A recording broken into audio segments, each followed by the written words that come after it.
The 2025 Los Angeles Angels are an organization in turnover. You have one of the greatest baseball players of all time on your roster. A guy who, if he retired today, would be a first ballot Hall of Famer and in the inner circle of that group, unquestionably. You have a lot of young talent as well. You got guys that have been brought up through the minor league system really quickly, a lot of first-round picks that are already on this roster, and a couple of guys threatening to be on this roster. And you had a really good offseason. You brought in a lot of vets that could really supplement the talent that's already been put here.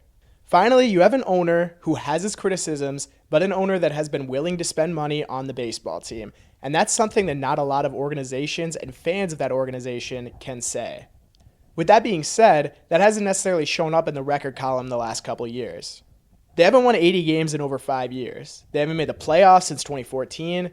They just lost the best player in baseball to their crosstown rivals. It's definitely been an up and down past few seasons for the Angels, but I believe there's a lot of optimism to be had when looking at this roster. I'm not going to waste your time. I'm going to get right into it. So this is the 2025 Los Angeles Angels. Going into my rankings formulas and how I made the rankings that'll show up on the next screen, the team ranking is going to be 50% offense and defense and 50% pitching. I went starting pitching a little more than bullpen, and offense at 35%, defense at 15%. I can go over why I chose those numbers at a later date, but just know that all of these numbers are objective and come completely from statistics. You might look at this and say, man, I think the major league roster should be weighed more heavily than the minor league roster.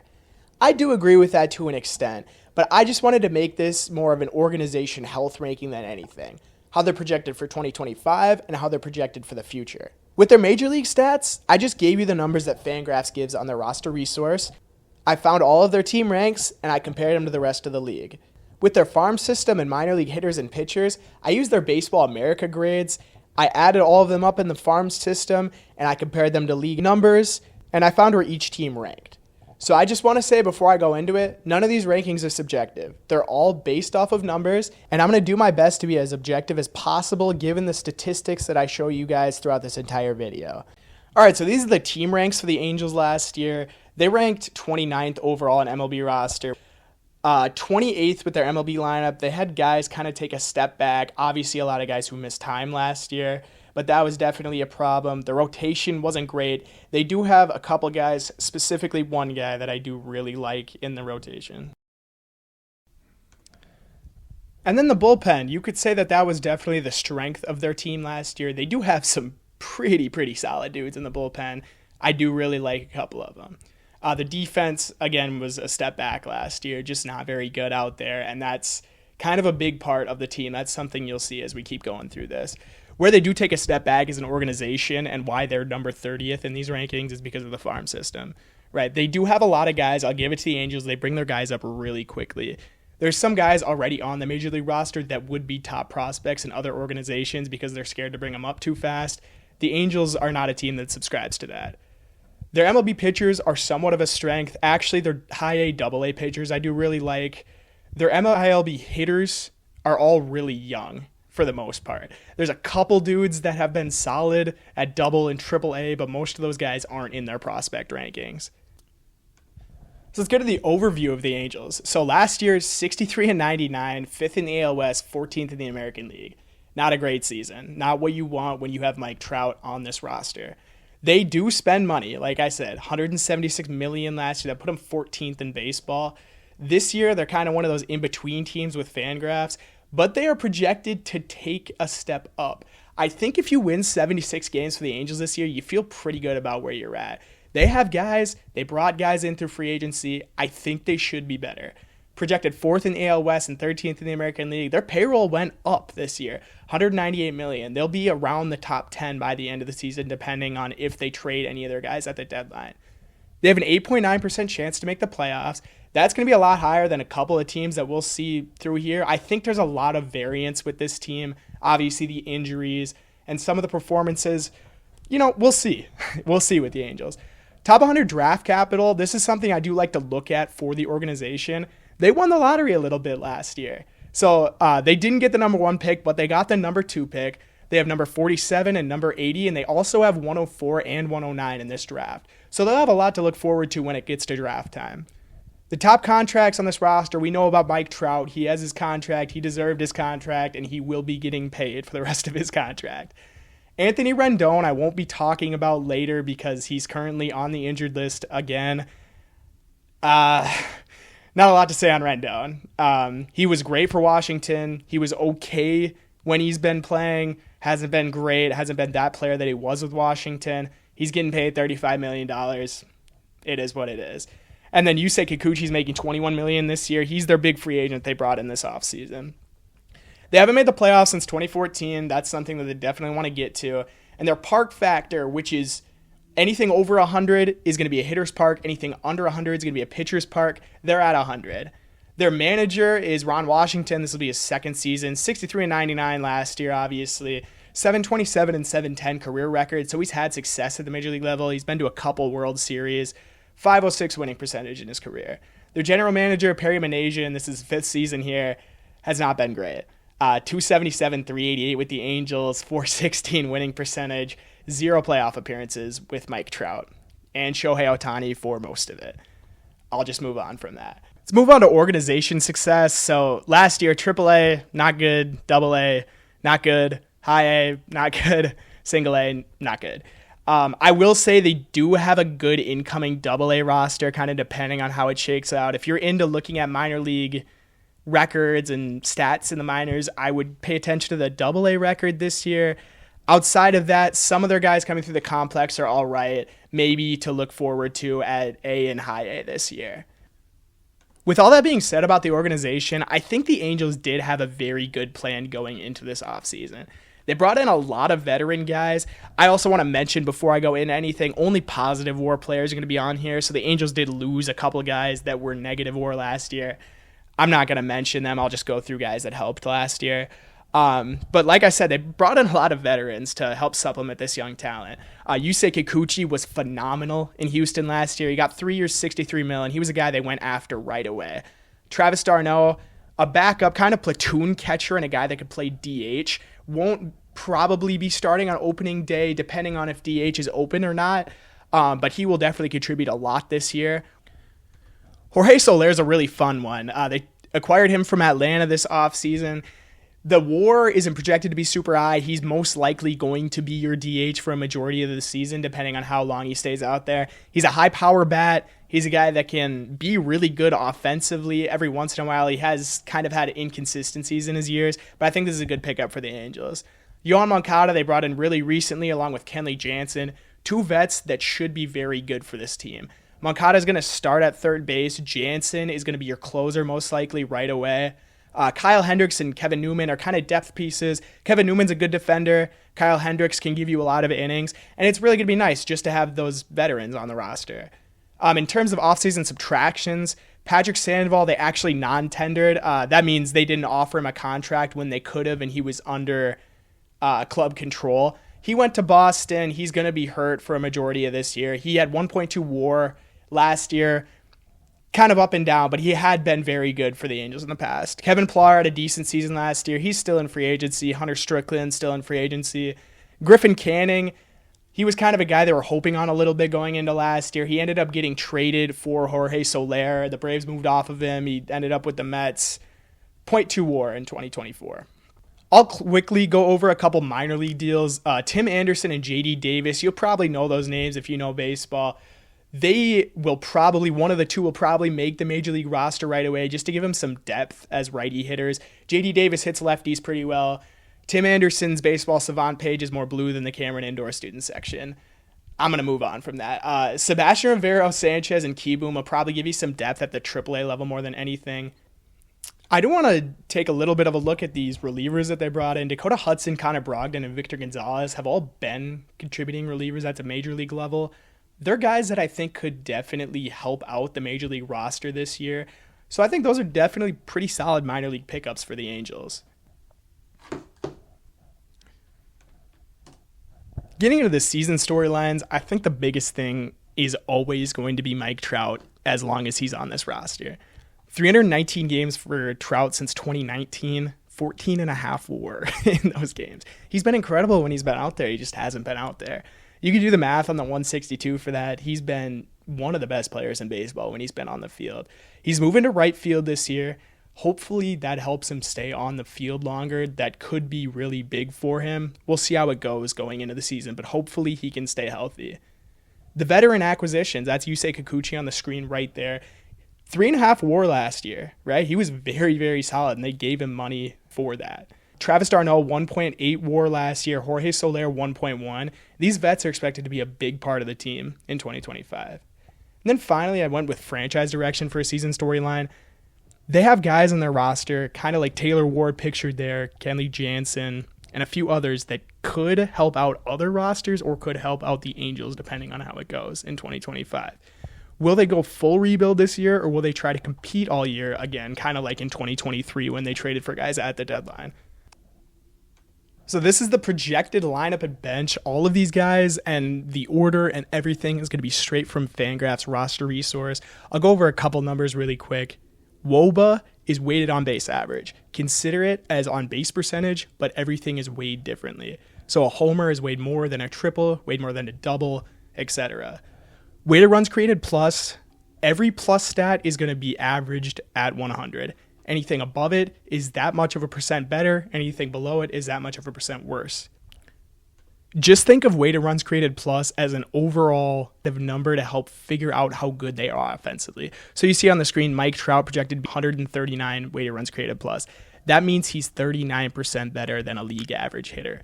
366 wOBA, that means his wOBA is 56 points higher than a league average hitter. You could think about wOBA like this as well. If it would be a good on-base percentage, it would be a good wOBA. Another thing I will say about the FanGraphs steamer projections here, they are a bit conservative. I think over a full 162 or 150 or however many games it is, you would kind of expect better numbers from these guys. But I think specifically with this lineup, if you got this type of production, you would be very, very happy. There's a lot here, right? You see the weighted runs created plus in a lot of these guys. There's only one guy that's projected to be below league average, and that's Moncada with 99. Very, very close to league average. 6 guys in this lineup projected over 20 home runs. There's a really good mix of youth and veterans. Not many lefties here. That's kind of one thing that isn't very good. These lineups are specifically projected to be against right-handed pitching as well. So getting a right-handed pitcher on the mound and only having 3 guys to throw at him from the left side, that's not exactly what you want. But they do have guys that hit righties very well from the right side. On the bench, also in parentheses, is going to be the projected WAR of the guys. So d'Arnaud is actually projected a pretty solid amount of WAR in 2025. Tim Anderson went over it before. Kevin Newman, good defender. He'll be a defensive replacement in a lot of games. And then Mickey Moniak's going to be your only lefty on the bench here. Pretty solid on paper lineup. You like some of the things that you see here. 30 home runs from Trout, 24 from Ward, 4.4 WAR out of Trout. A little low for what he's given you the past years, but if you can get that much WAR, I think you feel pretty good. Neto projected 3.7. Last year, 12th in stolen bases, 22nd in home runs, between 27th and 28th in every other stat. So like I said, it was a bit of a step back last year offensively, but there's a lot of good things to look forward to. So let's get to the rotation here. A couple new names and a couple guys that have been here. League average ERA 4.07, K percentage 22.6, walks 8.1. All these numbers here are 2025 projections. A couple young guys and a couple pretty old paid guys on this roster. Soriano and Detmers are solid young guys. I really, really like Jose Soriano this year. Kikuchi and Anderson are both on bigger deals. One thing I will say about this rotation, kind of a lot of balls in play compared to a lot of the other rotations that you'll see in baseball. Not a lot of strikeouts, not a lot of walks. They're going to put the ball on the ground in the air. So let's get to the rotation here. Very veteran heavy with Soriano and Detmers being your young guys here. Yusei Kikuchi and Kyle Anderson are both on contracts given out by the Angels for a lot of money. One thing I will say about this rotation, there's going to be a lot of balls in play for sure. Not super high strikeout rates, but not very high walk rates either. It could be a lot of balls on the ground, a lot of balls in the air. Kikuchi's projected to be your best guy. I really like Soriano. I think he's going to have a really good season. It's pretty low projected innings for a rotation as well. There's a couple of guys that I'll mention later that could give some innings at the major league level. They could be solid. I do like some of these guys here. Last season, they were between 26th and 29th for every starting pitcher stat, so not necessarily great, but they brought in Kikuchi. You expect some bounce back from Detmers, a better full season from Soriano, maybe a step back from Anderson and Hendricks help give you some innings at the major league level? So this projected bullpen is one that I actually really like. Really, really solid in some areas. Last year, 4th in hits per 9, right around middle in ERA and WHIP. Not very good in walks per 9, 27th in walks per 9 last season. But we got Kenley Jansen as the closer, Ben Joyce, Brock Burke, Zephyr Hahn, Quijada, Hans Kraus, Garrett McDaniels, and then Robert Stevenson I've listed on the bottom there. He'll be coming back at some point this year. I don't know exactly when. But Jansen's your big guy, right? Ben Joyce is an absolute flamethrower. If you've never watched him pitch, I really, really beg you to do so. He is very, very fun to watch. Garrett McDaniels, he was a Rule 5 draft pick from the Dodgers. Going to be really interesting. Pretty solid minor league numbers. He's pitched, as a reliever, as a starter. He's done both. We'll see what the Angels do with him. Kraus and Suarez, very, very good last year. We'll get deeper into it later, but a lot to really like from them. And one thing I'll say is there's a really good mix of lefties and righties here. You don't see that in a lot of bullpens. Actually, most of them, you really only see 1 or 2 lefties. There's a lot here. All right, so now the individual deep dives. Let's get into catcher. So I'm going to give you some numbers on the screen. I'll explain everything if there's anything you don't understand. The OFF number, offense run value, defense run value, base running run value. I'm going to give it all in percentiles. And then you'll just have your average on base slugging / line. So getting into the catcher group here, a couple things I want to go over before I go into anything offensively. The big pictures that we have on here, I have a player card for both of them. They're going to give you the WAR per 162, wins above replacement level. They're going to give you the / line, as I mentioned just a second ago. Weighted runs created plus. Remember, league average there is 100. The games played, the home runs, the stolen bases. And then I'm going to give you the baseball savant pages. So you might not understand every single number here. I'll try to explain some. Launch angle sweet spot is going to be the amount of times that you hit the ball between 8 and 24 degrees launch angle. You're going to have expected wOBA, expected batting average, expected slugging, average exit velocity is how hard you hit it. Barrel rate's the amount of time you hit the ball on the barrel, hard hit, going to be the percent of times that you hit the ball hard. Bat speed is kind of a new one, and it's one that we're kind of getting used to as an entire community. So we'll get into that maybe later. The squared up percentage is how often you square it up. Whiff rate is how much you whiff at any pitches. K rate, your strikeout rate, your walk rate. Catching is going to be a little different defensively. You're going to have blocks, caught stealing, and framing. And then your pop time. At the bottom, you'll have sprint speed. Along with that, I'm going to give you those percentiles I mentioned and the / lines against both sides, and then your wOBA. So at catcher, we have a pretty solid group here, specifically offensively. O'Hoppe and d'Arnaud are both pretty solid hitters. d'Arnaud's a much better hitter against lefties, and O'Hoppe's a much better hitter against righties, so that serves for a pretty good platoon between these two guys.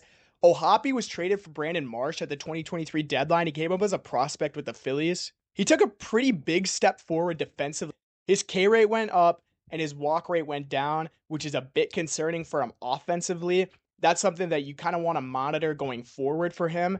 He's really fast for a catcher, kind of going along with this. You see the 71st percentile sprint speed there. That's really good for a catcher.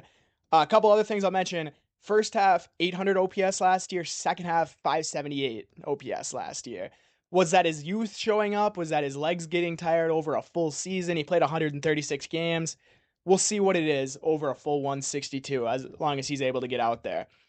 In his entire career, he hits fastballs really well, not great with off-speed. He's got about a 40% whiff rate on breaking and off-speed pitches, so that's kind of something to monitor again. You'll see at the bottom here, so his wOBA was 311 last year. His expected wOBA was 331. So kind of over an entire season, what you'll usually see is these numbers will get closer together. Your wOBA should usually match your expected wOBA or be relatively close over a full 162.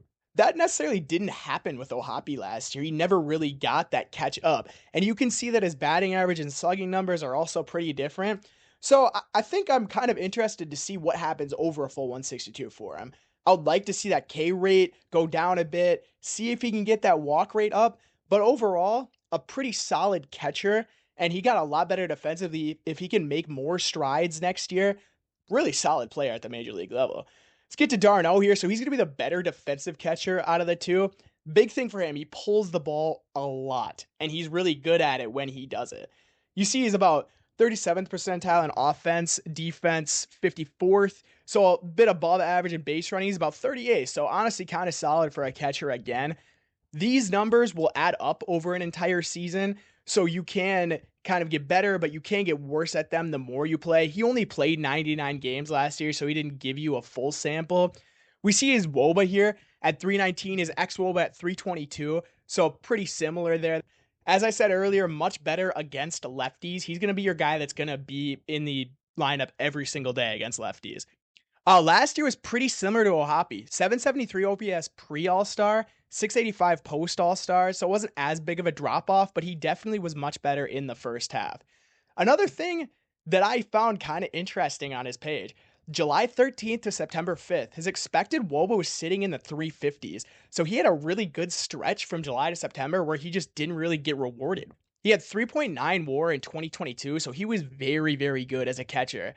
121 weighted runs created plus that year as well, gave you a lot offensively, but he was an 84 weighted runs created plus player in 23. So it's kind of up and down a little bit. You see what we got here. We'll see what we have at catcher, but I think overall, this is a really good group. I think this is one of the strengths of the team, and honestly, one of the better catching groups that we'll see in the lower half of these rankings. So now going into first base, I'm going to give you all the same numbers, pretty similar profile here. And we got Nolan Schanuel. So he's 22 years old. He was a guy that just came up, 11th pick in the draft in 2023.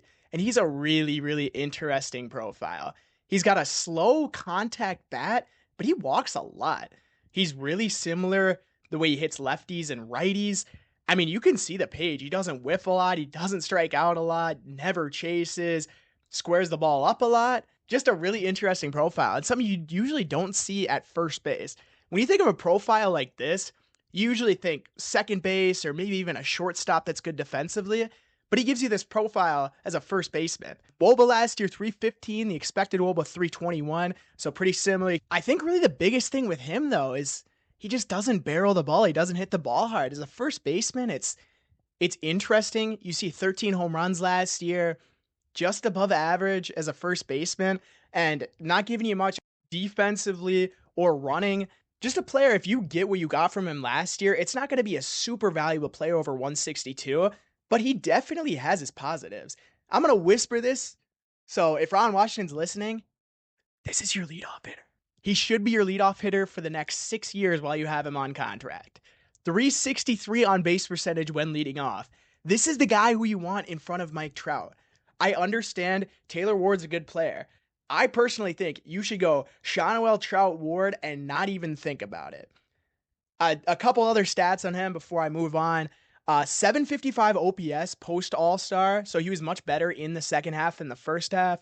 He hits off-speed and breaking pitches better than fastballs. That was only a 2024 thing. It was a complete opposite in 2023. He was actually much better against fastballs. So we'll see how that, kind of evens out over a full season. And he has a higher than average ground ball rate, which you can kind of tell by the profile that we're getting here. I like Schanuel a lot personally as a prospect. It's a fun profile to have in a lineup. I would really like to see him add more power or, any type of bat speed or anything. But if that takes away from his approach, just be this player. Just be this guy that gets on at a really good rate and do your best to get your slug to whatever you can. So moving on to second base here. It was a little different than in 2024, but we're going to have Luis Rengifo back at second base in 2025. So one thing that you really take away from his stats compared to his Savant page, his expected stats are much worse than the actual stats. So over a full 162, you would expect his numbers to come down a pretty significant margin. He was very, very good, though, in 2024. You can't take that away from him. His wOBA was 335. His expected wOBA was 295. So you would think it would get closer to that over 162, only 78 games. He did steal 24 bags for you last year. Offensively, you're not really getting too much. It is second base, though. He was at third base for a majority of last year, so that's where those numbers are coming from. But you get what you can get with, any second baseman. If you can get this level of offense, what he gave you last year, it's pretty good. And he's been a valuable player. 2.4 WAR per 162 since 2022. His walk and his strikeout rate both tanked last year. So good and bad, I guess at the same time. You like that walk number to stay up, but he struck out not even close to as much as he did in 2023. 342 on fastballs last year with an expected batting average of 280, so pretty solid there. Another thing that you see on his Savant page where it's like his numbers are way better than his expected numbers. So maybe that'll come down over next year. Maybe it'll even out for him offensively. We'll see what it is.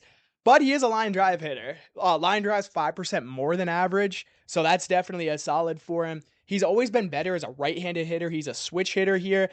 So anytime against lefties, he's going to be really good. This is a really good lineup against lefties, and that's something that we'll see a lot going through this list. He had a really good May last year, and he had a wrist injury that knocked him out for most of the season.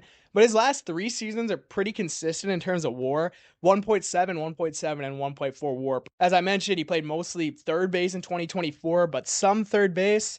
And that's really what you're getting from Luis Rengifo, a switch hitter. This is kind of one of the guys that might be available at the deadline. We've seen him come up in rumors in recent months. We'll see if the Angels keep him or move on from him. That's kind of the franchise turnover that I was talking about earlier. So moving on to third base, it's not going to be Rengifo. It's not going to be Rendon. We got a new guy here. Yoan Moncada is going to be your third baseman in 2025. 1 year, $5 million deal. He was limited to 45 plate appearances due to a left adductor strain in 2024. He had great expected stats. I'm going to give you the 2023 ranks and the 2023 stats here just because it's a much bigger sample. Don't really want to take away, a lot of data from a really small sample size like that. He was a big prospect coming up with Boston. He got traded to the White Sox in the Chris Sale trade a long time ago. He's 29 years old now. And he spent the rest of his career with the White Sox. Obviously not a great roster last year.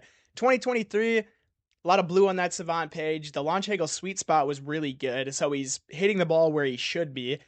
His expected wOBA and his wOBA are pretty similar in 2024.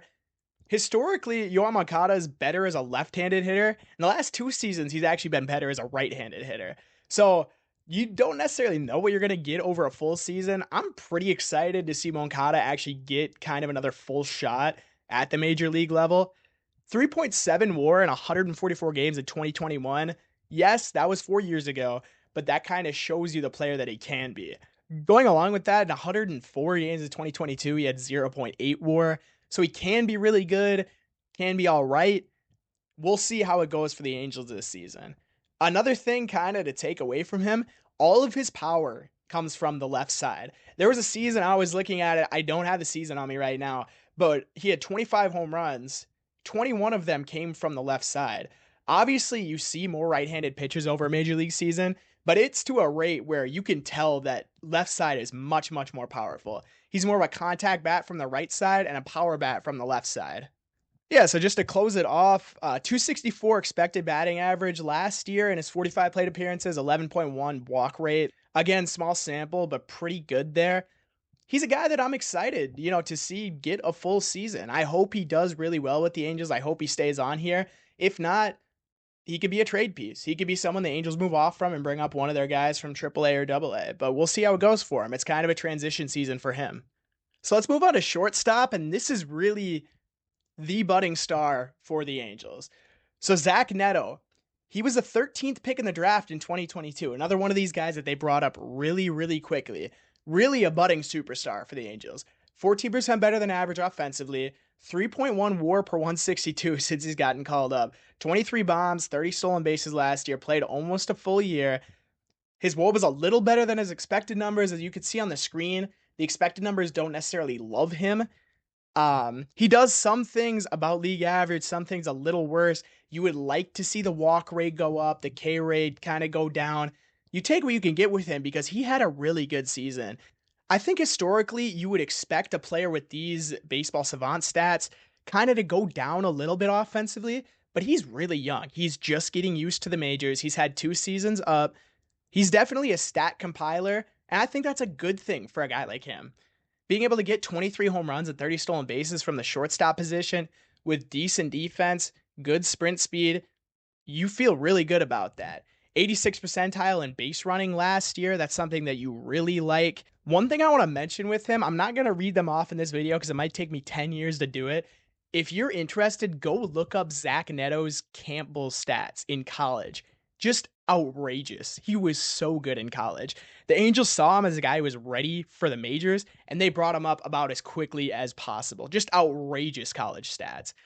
.506 expected slugging on fastballs last year. His slugging was actually a bit lower than that. So that's something you feel really good about for Neto. You don't necessarily have him as a top of the lineup guy right now just because you got some talent in front of him. So if you get more fastballs at the bottom of the lineup, Zach Neto is going to hit him. And he's a really good hitter when it comes to fastballs. Almost 40% whiff rate on both breaking and off-speed pitches. That is a bit of a concern for Neto. He's definitely much better as a fastball hitter compared to the breaking off speed. A lot of guys are, but Neto really does struggle with that. A couple other things I just wanted to mention. He lowered his ground ball rate by 7% in 2024, so that's definitely a good sign as something that he's figuring out at the major league level. He was a bit better post All-Star than pre-All-Star, but the numbers are really similar. 796 OPS in the second half, which you do really like. If you got that over a full season from Neto, I think you would be very, very happy and you would get very good wins above replacement from him. A really good May and August last year, over 800 OPS in both of those months. 2024, he had 3.5 WAR. So again, you feel very good about him moving forward. And one thing that I kind of did a deep dive on it, 10 second base stolen base runs above average. So stealing second, he was much, much better than the average base runner. So you would like to almost see him steal more often because when he does it, he's very, very good at it. This is a player that I think the Angels see as their next guy. I don't think he'll ever be Mike Trout. I don't think he'll ever be one of these super good shortstops if we're talking about Bobby Witt or Gunnar Henderson.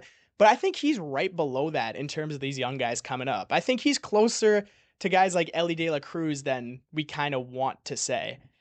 So let's move into left field and kind of a mainstay with the Angels here. We have Taylor Ward, 31 years old, 3.3 WAR per 162 since 2022, and he was good last year. 11% better than average, 25 home runs. This Baseball Savant page is really good. I think one thing you kind of really pick up from the Angels is they know where to hit the ball in terms of the launch angle. You've seen a lot of really high launch angle sweet spot percentages with these guys, and that's something that you think would help them. And, moving forward, I think we see a lot of their numbers kind of get better because of that. Since 2022, 7.8 WAR, 135, 97, 156 games per season. So he hasn't been playing full seasons. He gave you one last year. You hope he can give you another one next year.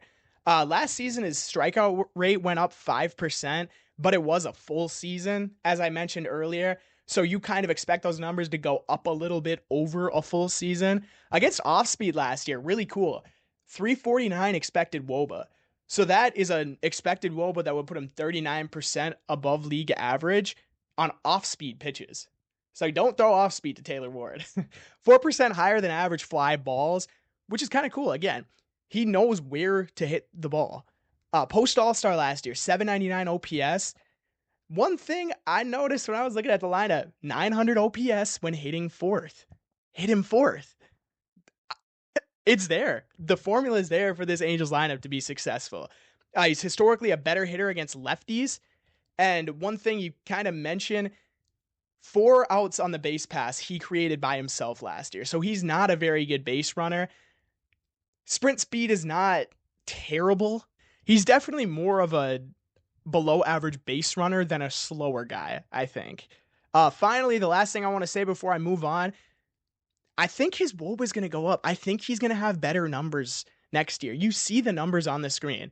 That 344 expected wOBA, if you get 344 wOBA from Taylor Ward, he's either helping you get to the playoffs or he's going to create a lot of value in a trade for your organization to help bolster that minor league system. So let's go on to center field, and this is going to be new for the first time in a very long time. We're going to have Jo Adell as the projected opening day center fielder and not Mike Trout. As I mentioned before, he's moving over to right field. Jo Adell was the 10th pick in 2017, so it was over 7 years ago. He's been up in limited action since 2020.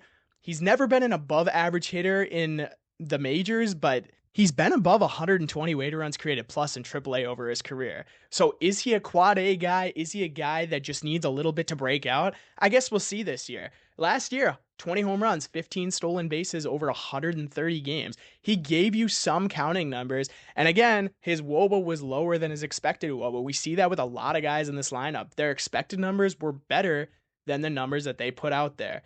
Top third percent in max exit velocity last year. 115.6 miles an hour he hit the ball off the bat. So that just lets you know he has power. You see the bat speed, 76.7 on the bat speed. That's 98th percentile. He can really swing the bat.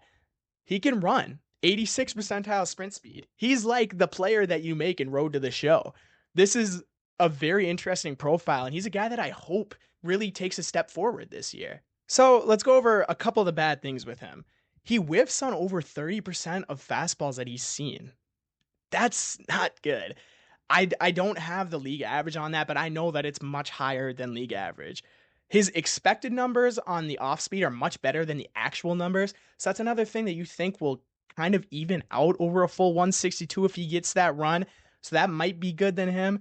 He kind of flips better between lefty and righty every year of his career. If you go back and look at the numbers, it changes every year. He had a really good April and August last year. The rest of the months were pretty tough.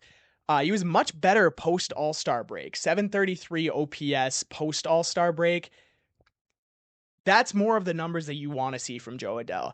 I think if you can get above average to average offense, and you see his range is all right, he has a pretty strong arm, and he's fast, he can give you pretty solid value at the major league level. Like, he can be a good player. He just hasn't been so far. He got 1,000 innings played at right field last year, so he's been out here. He has gotten run at the major league level. Final thing I want to mention when I was doing a deep dive, 97% success rate in advancing bases. So he doesn't do it very often, as you can tell by the base running runs being in the 33rd percentile. But when he tries to advance bases, he does it very, very well. That's something I would like to see him do more at the major league level in 2025. So it's really interesting. It's definitely a make or break year for Jo Adell. He's 25 years old, but he's been up for a pretty long time. We'll see how it goes for him getting full run at center field in the majors in 2025. Heading over to right field, you got the crown jewel of this team, the crown jewel of this organization, Mike Trout, 33 years old. You see the numbers on the screen. Those are real. 7 WAR per 162 since 2022. 39% better than league average last year as a hitter. Only 29 games. He actually was much worse than his expected stats last year. 405 expected wOBA is just outrageous. That would have put him in the 100th percentile of expected wOBA. He would have been in the 100th percentile of expected slugging, barrel percent. He would have been really close in chase rate, bat speed, launch angle, sweet spot, walk rate. He's just an absolute stud. What can you say about him at this point? I mean, he's one of the greatest players that this game has ever had to offer. Still, at the age of 32, 90th percentile in sprint speed. I mean, there's still a lot there. We'll see if the injuries affect him over time. I would probably guess no, just because we've seen it year after year and he's still this good of a player. We'll see what 2025 brings Mike Trout, but he's one of the greatest players to ever play the game. In 2024, he was still top 7th percentile in max exit velocity last year. So he still has that in his bag. He had a torn meniscus in 2024 that never really healed correctly. We thought he would maybe be back at some point, but he just never did come back. He's only ever played center field in his career. So it's going to be interesting to see how he kind of changes when he moves to right field. I'm really, really hoping it allows for him to play a full season. You see the lefty numbers on the screen there? Not very good last year. He's historically much better against righties, something you kind of wouldn't expect for a right-handed hitter, but that's kind of always how it's been for him. That's just the path of his swing. It gets him much better against righties. He only attempts to steal on 1.5% of stolen base opportunities, which is really interesting. You see the sprint speed there. I think he can still be a good base runner, but I think that's more about health at this point. And, you almost have to do that. Mike Trout's got to stay healthy. I really, really hope that he's able to. He's still very fast. He's a good athlete. He gets the bat off his shoulders better than literally anyone by looking at the expected stats. He's going to give you more value than almost every single player in baseball when he's out there, a couple exceptions, but I really, really want to see Mike Trout be able to go out there and give you as many games as possible in 2025. That's really the X factor for the Angels season. What are you getting out of Mike Trout? That could change their rebuild plans. That could change their 2025 plans. He's just an X factor. You want to see him play as much as you can because this is the first ballot Hall of Famer. You won't get to see many players like these in your lifetime. So we're going to go on to designated hitter here. And this is a guy that they also acquired in the offseason, Jorge Soler, in a trade with Atlanta. So looking at his page, he can still hit the ball, man. He's 33 years old. He's 19% better than league average offensively last year. He only gave you 21 home runs. You expect a little more from Soler, over 142, but still a very solid offensive player. 75th percentile in offense last year. The wOBA just a little bit lower than the wOBA, so sitting right about where he would be. The walk rate is really, really good with Soler. He's going to strike out a lot just because he has a big, powerful swing, but he knows kind of when to pick and choose his swings. He'll walk a lot. He'll take a base. He won't swing for the fence like a lot of power players. Like, he knows what he's doing offensively. So he's in the top 4th% of max exit velocity, 115.4. So he definitely has that power. He cut his strikeout rate by a pretty decent amount in the last couple of years. So you're kind of seeing an evolution of him as a hitter. I am really interested to see what he does in 2025. His expected wOBA on fastballs over 400. So you really like to see that from him. He does have a 40% whiff rate on breaking pitches, so that's kind of where you can get him if you're a pitcher attacking him. One thing I will say about Soler is you're very glad that you got him at DH. He's a very bad defender. He has been for a couple of years. Along with that, -5 stolen base runs, below average. Not a great runner either. He's here to be a bat, and he is a very solid bat at that. Last year got off to a really slow start. 452 OPS in March and April combined. Really good rest of the season after that. So his numbers ended in a pretty solid place for Soler. After getting off to a pretty rough start, 900 OPS in the second half. And as I mentioned earlier, he was in the trade with Atlanta for Griffin Canning, eventually DFA'd. He's here to be your DH. He's here to give you pop. He's here to give you a guy that gets on base. I really like this addition for the Angels. This is a pretty solid hitter that you got at not a super high price. He's here to be another lineup bat to give you more protection for you guys like Trout and Ward. And I think it was another really solid offseason addition by the Angels. So I'm going to go into bench. I'm just going to give you the slash lines for these guys, and then you'll see the weighted runs created plus numbers on there. This bench, not good offensively. Went over Tim Anderson. He has been good in the past. He's only 31. 73% worse than league average last season as a hitter. -25 run value in 241 plate appearances with the Marlins in 2024. Not a great fielder, not super fast. -1.4 WAR last year. He did have 2.2 WAR in 2022, so we see that in recent memory. 2 4 WAR seasons with the White Sox. I think the Angels are kind of just banking on him to return to what he can be as a player. I don't know what they're going to get out of him. I think he's the guy that'll either be on the roster or he's going to be DFA'd really, really quick. We'll see how it goes with him. Mickey Moniak had a solid 2023. He's a former #1 overall pick by the Phillies. 802 OPS that year. 418 at bats in 2024, and he was a little, below league average. 14 home runs, though, in 124 games, so he gave you some type of pop. It's nice to have a lefty bat. I assume he'll play a decent amount. He might factor into the center field equation if Adell doesn't really work out. But he doesn't walk a lot. He strikes out kind of a lot. He was 84th percentile in sprint speed, so it's good to have kind of a fast option on the bench. Good versus righties his entire career, kind of bad versus lefties. So we'll probably see him in the lineup against righties a decent amount. You see the games played on there. He was out there every once in a while last year. Kevin Newman, 665 career OPS. Good defender, though. 91st percentile range, 79th in defensive run value. Doesn't strike out or whiff. Historically decent versus lefties. He could be a good defensive replacement for the Angels. So we're going to move off the offense and get into the starting pitchers here. I'll give you a pretty similar set of numbers. You'll see the pitch percentiles also on the screen. Let's get into it. Yusei Kikuchi, he's your guy. Gave him $21 million in offseason this year, 1.7 WAR per season since 2022. I went with per season because we see a lot of injuries. Recently been a lot of Tommy Johns, a lot of shoulder injuries in baseball. So I'm just kind of going to give you per season what we got. Any injured seasons, I'm going to put in there. Just going to give you what he's given us over the past 3 years. So Kikuchi was really solid last year. He went to Houston in a trade at the deadline, and he was very, very good there. 3.49 ERA post All-Star with Houston last year. He's more of a breaking pitch guy than anything, as you can kind of see. He's not going to throw the ball super fast. He does give you 47%, but if you think about it, that means over half of his pitches are either going to be breaking or off speed. His breaking run value, 94th percentile. That's where his money is made. His changeup last year had a 220 expected wOBA. Along with that, his curveball had a 265 expected wOBA. So those pitches are really good. That's something that you think could age really well. So this contract might end up working out really well for the Angels. We'll see what their plans are with him over the long term. He really only throws that changeup to righties, but they'll get the curveball every once in a while. 35.8 whiff rate on the changeup. So again, a very, very good pitch. The slider last year had a 7 run value, which is a very, very big positive as a pitcher. Changeup had -2.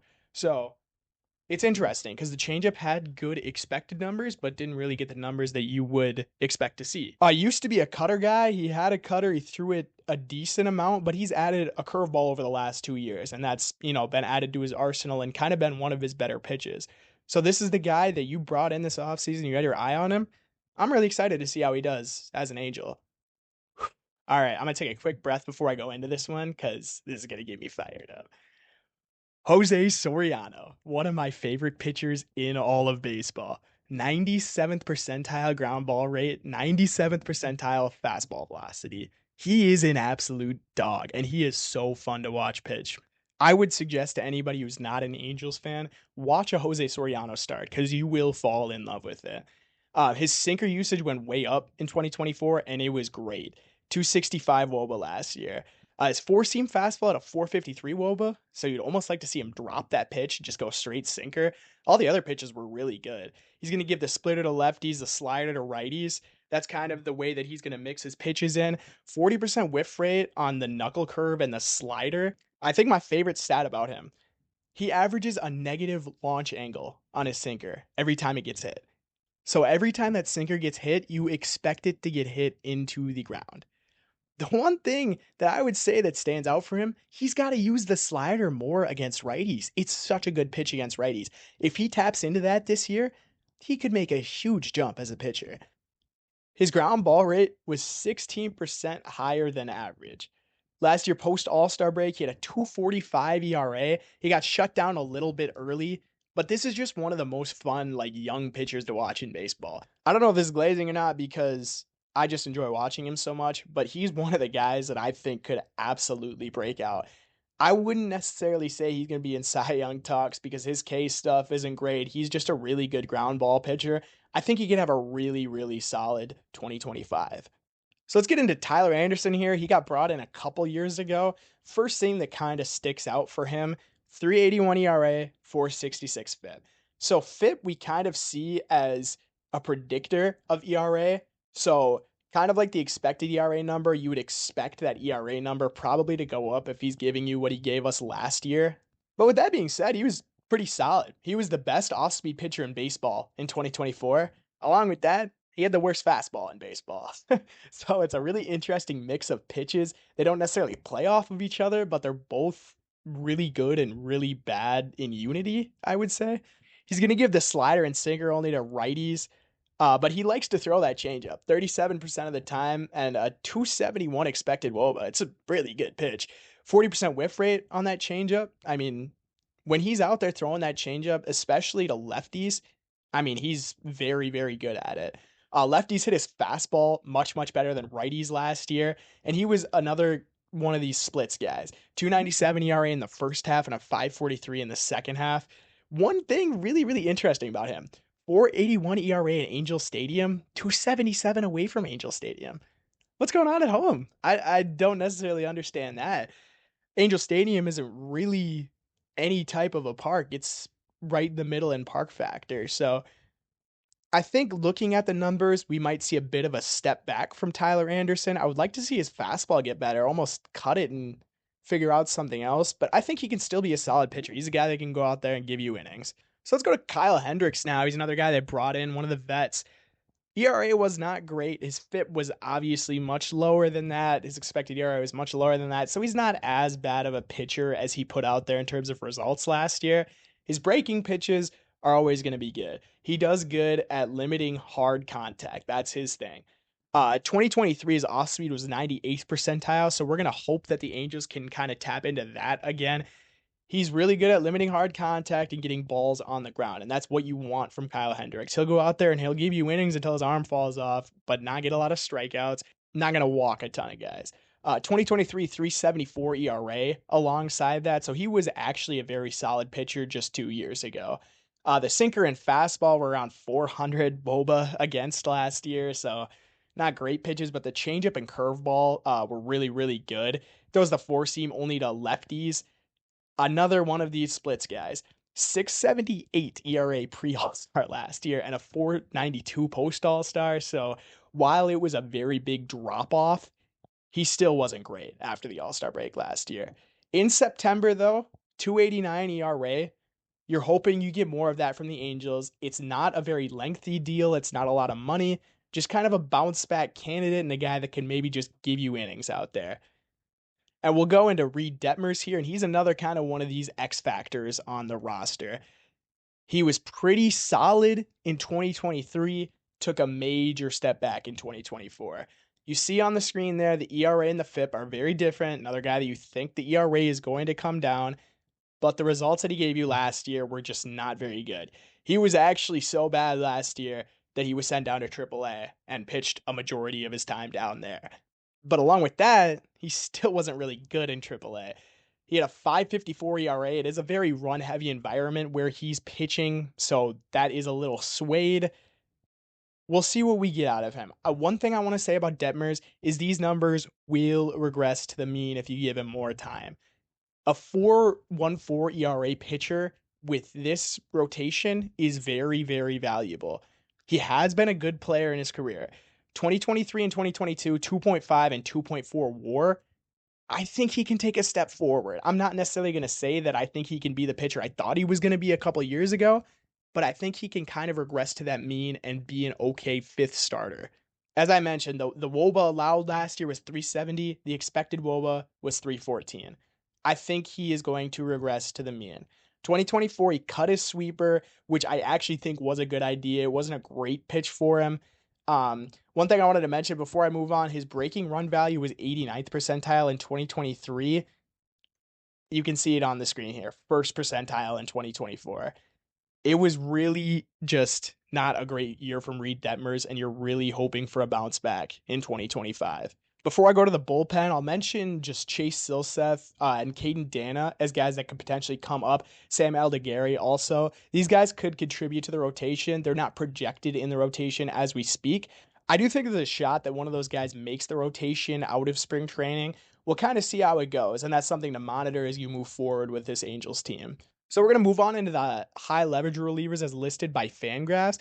You got a pretty solid group here. Kenley Jansen, Ben Joyce, and Brock Burke. I apologize on the difference in the cards. Kenley Jansen signed much later as I updated the cards later. But let's just get into it. So Kenley, his slider's mostly to righties. His sinker is mostly to lefties. Last year, the slider had an 0.43 wOBA. Incredible. 153 expected wOBA is still incredible. He overperformed the numbers, by a little throughout, but he was still really good last year. He was kind of a splits guy, 216 ERA pre-All-Star, 506 post-All-Star. He was above 80th percentile in expected ERA and expected batting average, 84th in strikeout rate, but he was 4th% in barrel rate and 3rd% in ground ball rate. So he's going to give up some hard contact, but he's still a really good pitcher. Ben Joyce is probably the guy that you want to watch the most on this team. 102.1 average fastball velo, top 10th percentile in expected ERA, expected batting average exit velocity, barrel rate, and ground ball percentage. Insane. Insane. He overperformed his numbers on the sinker a slider a little bit. He didn't have a very big sample last year, and righties hit him a bit better, but this is your closer of the future. This is the guy that you really, really want out there. I'm really happy that they got Jansen just for Joyce kind of to settle in a little bit. Maybe Jansen gets moved at the bullpen and he goes back into that closer role, but Ben Joyce is going to be a great pitcher for a long time. Brock Burke is kind of a bounce back candidate. He's a lefty here. He had a 3.49 expected ERA. You can see the ERA on there is much, much worse than what he had. He only gave up barrels on 4.2% of batted balls last year. He's kind of a reverse splits guy, but his expected wOBA is much lower than the wOBA on all of his pitches. So I think he's definitely a guy that could have a good season, although the numbers on the screen aren't very good. We'll go into the more of the bullpen arms here, and there's actually some really, really fun names here. Jose Quijada was pretty solid last year. He's kind of a fiery pitcher. He's fun to watch as well. His FIP's a little higher than his expected ERA. That's something that might even out over a bigger sample, only 19 innings last year. But he had a 33.7% whiff rate, less than 5% barrels, very, very high walk rate. That's scary. That is very scary as a reliever. The expected ERA is 5.06 compared to his 3.26, so he might see that even out. And he's better against lefties, so he's kind of a left-handed out guy. Hans Kraus, absolute dog. Man, he is so good and he is so fun to watch. Top 10 percentile in expected batting average, average exit velocity, whiff rate, strikeout rate, hard hit rate. He's so good and he's so fun to watch. I'm really surprised that the FIP is that high compared to his ERA. I would guess a lot of it has to do with the walks. Very high for a reliever, but he strikes out 32% of the guys that he faces. He doesn't throw super hard. He's just really, really good at using his pitches. A 45% whiff rate on that slider. So that's a really good pitch for him. I would almost like to see him use it more. Jose Suarez was kind of their innings guy last year. He did strike out 27.5% of the guys that he faced. Not great stats. The Savant numbers don't love him. It's an interesting pitcher. He does throw a lot of pitches. His breaking pitches were pretty good. He was much, much better against lefties. I think he should be kind of a lefty only guy or kind of an innings guy in games where you're down by a lot or you're up by a lot more than anything. But he gave the team a lot of innings last year. Ryan Zephyrhan. This is probably the best reliever that you've never heard of in your entire life. He was acquired from Boston for Luis Garcia at the deadline last year. Small sample size, you see the 8 innings, but an insane baseball savant page, man. 100th percentile in expected ERA, expected batting average, barrel rate, hard hit rate, strikeout rate, whiff rate, and average exit velocity. The fastball just does not get hit. It comes in pretty fast. It's actually not the pitch that he throws the most. The changeup is the pitch that he throws the most, and you see it 90.4 miles an hour on the changeup.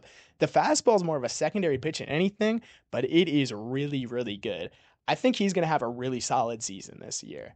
And then finally, we'll get to Garrett McDaniel. So he's an interesting one, a Rule 5 guy from the Dodgers. So that means he has to be on the Major League roster all year or he gets returned to the Dodgers. They get to keep him in their organization. The numbers in AAA are solid. He was used as more of a multi-inning guy than anything. He didn't start a ton of games, but he kind of came in and gave them volume innings out of the bullpen. Pretty solid stats there. He had Tommy John in 2021. He started last year in A-ball. He was only in the pen in high A and double A, but he did have a couple starts in triple A with the Dodgers last year. So it's kind of interesting. He got stressed out a little bit towards the end of the season. One to watch, I think, in the Angels bullpen. Before I get into the minor league section here, I want to mention Jack Kachanowicz as a guy that can come up and give you innings out of the bullpen. I actually really enjoy watching him. He's a fun reliever, and he had pretty solid numbers last year. I'm not going to give you a super big rundown on him, but he's another guy that could give you innings in that pen. So now to move on to the top prospects in the Angels organization. You saw it. I had him 29th with their Baseball America grades combined compared to the rest of the league. But they do have a pretty good group up at the top here, I think, and a couple guys that you'll definitely see this year.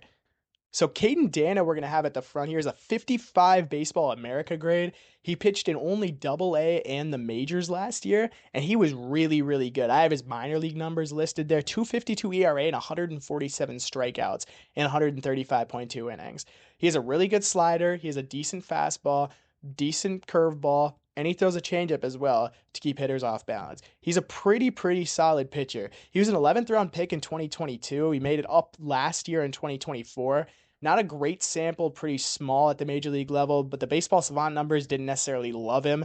We'll see him get a bigger sample for sure in 2024.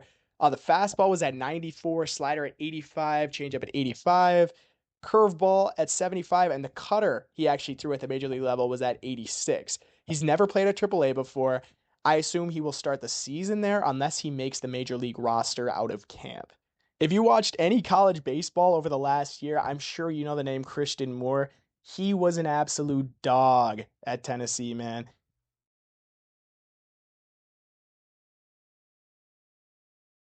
I want to mention that those numbers that you see on the screen are not fake. He was 84% better than league average in all of his leagues combined last year. 449 wOBA and 6 home runs in 25 games. He's really good. He's a second baseman. His power is going to be graded as a 60, so that's definitely well above average. He's average or above in hit and run. He's not a great defender, but he's a second baseman, so you kind of take what you can get with it. He was the 8th overall pick in the draft last year. I'm going to guess he's going to see the majors at some point this year. He was just so good in his sample, and the Angels have shown that when you're good in the minors, they'll get you up to the majors, no questions asked. Already in Double-A after getting drafted just last year, 23 games there and 169 OPS plus just in Double-A. 306 weighted runs created plus in A in 2 games. So just for people at home, 206% better than the league average hitter in A-ball. Very high walk rate in the minors. That's something you love seeing, and that's how it was at Tennessee as well. I think this is your long-term second baseman if you're the Angels. And then finally, we have Sam Aldegheri here. He was traded for the Carlos Estevez at the deadline in 2024. He also made it up to the majors. He had 3 starts, 13 innings pitched, 4.85 ERA at the major league level. He was really good at limiting barrels, according to Baseball Savant. His fastball sits at around 92. He did have walk rates that sat above 10% in the minors and 15 in MLB, so that's something kind of to keep an eye on. He did have a 33.5% K rate in the minors last year, though. So I think he's a fun pitcher. He's not ranked on the top 100, but I think he's a guy that'll make it up to the majors at some point this year, and he'll probably contribute to this team. I'm not going to take a ton of time on this, but we'll go into notable infield prospects.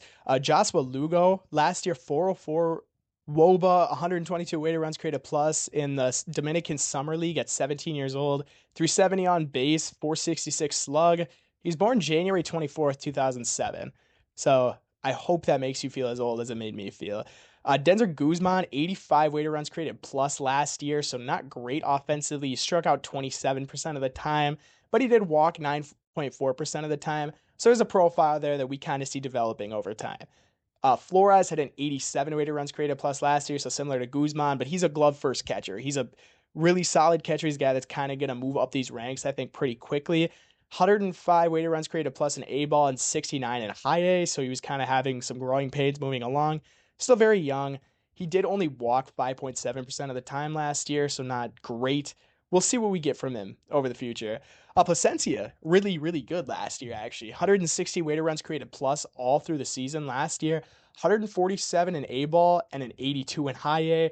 Most of his time coming in A last year. Walked 16% of the time, but struck out 32%, so kind of an inconsistent profile there. 375 on base, though, and 12 home runs. You do like to see that from an infield prospect like that. Cole Fontenot, 7th round pick in 2023. 149 weighted runs created plus in Double-A in 2024, but only 22 games there. He had 100 weighted runs created plus in complex and A-ball in 2023. So he has been an average to above average hitter his entire time in the minors. He walks 12.4% of the time, at least he did in 2024. So he's not ranked as a prospect right now. He doesn't have a ton of run at the minor league level. I'd like to see what he does over a full season. Before I move on to the outfield, I mentioned a couple other guys. Caleb Ketchup, incredible name. 15th round pick in 2023. Not very good offensively, but 65 stolen bases in 2024. So I think he'll get up at some point, probably more as a runner and a defender than anything, but I'm sure he'll get to the majors eventually. Gabriel Davalillo, I believe is how you say it. Dario Lavere, both catchers, both pretty solid. Felix Morabel, a shortstop prospect. Kyron Paris was up in the majors last year. Capri Ortiz, a shortstop. And Yilve De Paula, another shortstop of prospects that I should mention. And as I said, going to the outfield prospects, this is kind of where it starts to get bleak for the Angels farm system. We have Nelson Rada here. I think he's your future center fielder for the Angels. He wasn't great offensively, but he was only 18 years old last year, and he was in Double-A.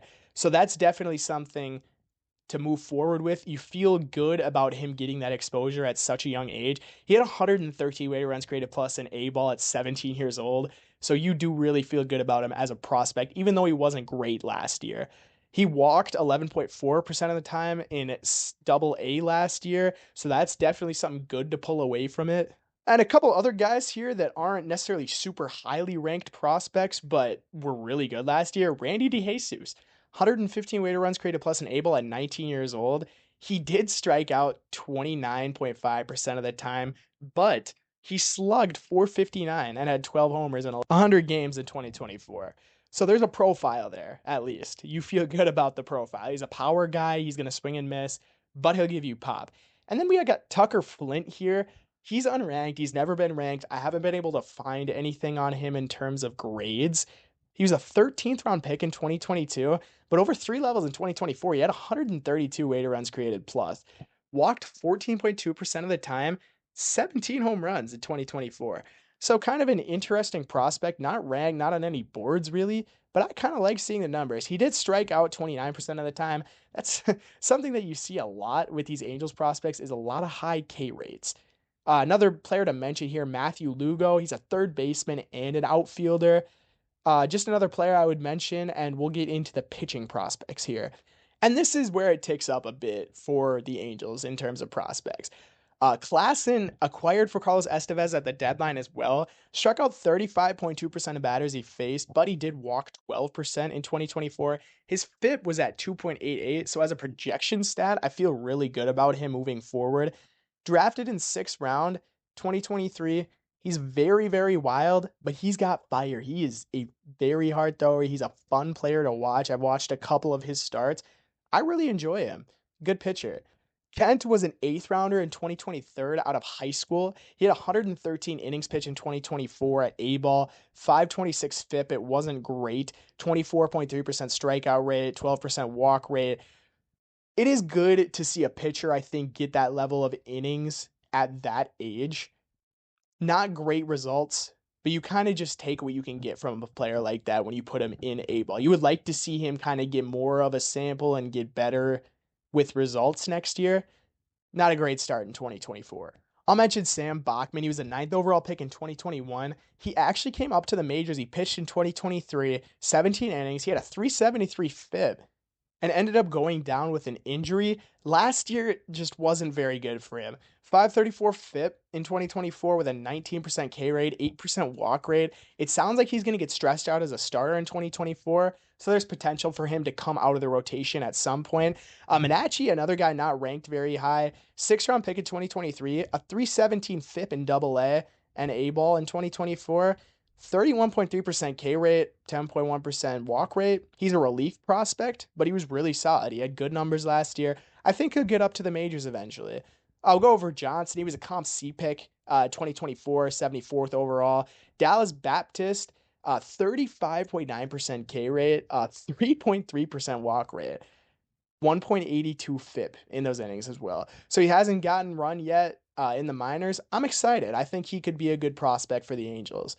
And we're going to get into the projected 2028 lineup here. So the good thing about it for the Angels is most of these guys are already on the Major League roster. The only guys you don't see that aren't on the Major League roster here, Christian Moore, I told you, he'll be up at some point this year. Nelson Rada, I doubt he'll be up this year, but I would assume sometime in 2026 he'll see the majors. We do have Mike Trout here. We do have Rengifo. I think the 2025 season, and specifically the way it starts, is kind of going to make or break it for a lot of these guys with the Angels. A lot of these guys could get traded. Taylor Ward as well.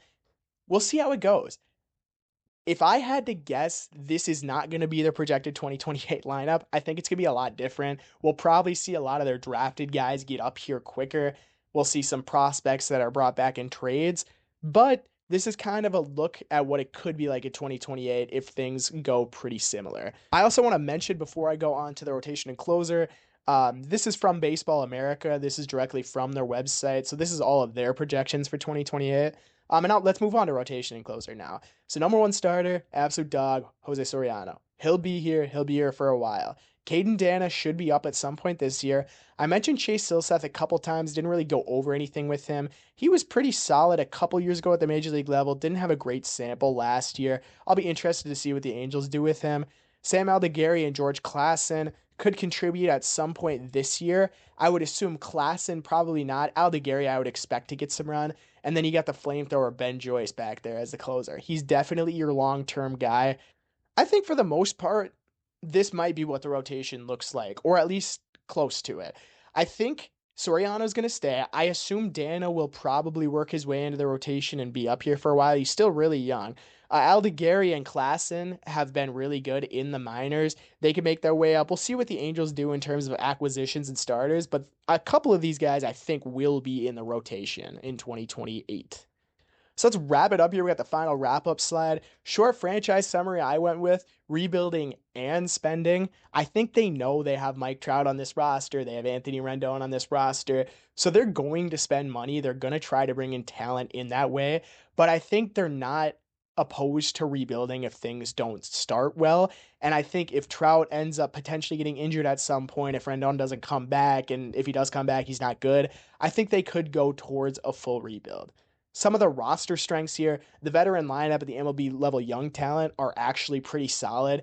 I think that young talent is on par with some of these teams that we'll see. Actually, a lot better, I think, really, than some of the next couple teams on this list. The minor league strengths, there's not a lot of them. I think the mid to upper level pitching is pretty solid, and the lower level infield prospects are pretty good. One thing you notice with the infield guys, a lot of them are from international signing. Most of your drafted guys have been pitchers in recent memory, so I think that is kind of a strength for them. Going into potential trade candidates, I think Kenley, Jansen, Moncada, Rengifo, potentially Ward, really any of the guys that they brought in on those short contracts. We could maybe even see Kikuchi get traded at some point this year. I doubt it. I think they're going to let it roll, but they have done it in the past, specifically Raisel Iglesias, where they've given a guy a deal and then traded him in the first year. We'll see how it goes. If they're good next year and they do contend and they want to get guys at the deadline, I think you could go after a reliever. Every team really, really does need a reliever. A left-handed bat would be really, really nice for them. That's probably the one thing that really hurts them the most. They don't have many left-handed bats in their lineup, and they don't really have many coming up through the system as well. And then I wrote any pitching. I think you can just say that about most teams. There's not really a glaring hole here. Maybe a third baseman if Moncada doesn't start off well. Maybe an outfielder if Adell's not as good as he's projected to be. But we'll see. I think that's definitely, again, a turning point in the season. We'll see how they start. We'll see what the Angels decide to do. And then the over-under just on the bottom. I just like to do it as a little exercise. 71.5 wins is what their over-under is. I think my lean is slightly under here. My way of kind of thinking with these is I like teams that pitch and can play defense as teams that have a high floor. The Angels do have a good lineup. They have some good pitchers. I think they could benefit from that and they could go under. I think a lot of it has to do with health and performance of veterans. That's not something that I like to lean on. I could definitely see them blowing this, out of the water. I could see them getting 78, 80 wins without a question. If we get a full season from Trout, if we get good seasons from some of their bats, Soriano takes a step up, Kikuchi has a full season, they could definitely go over. I think I just lean slightly under because of those things that I mentioned. And that's it for this team review and breakdown. Thank you so much for watching this. It means so much to me. This took a really long time to get all of this data from all of these sites. Subscribe, like, comment, everything. Thank you so much. And I will be getting on to the number 29th team tomorrow. I expect to get all of these out by opening day.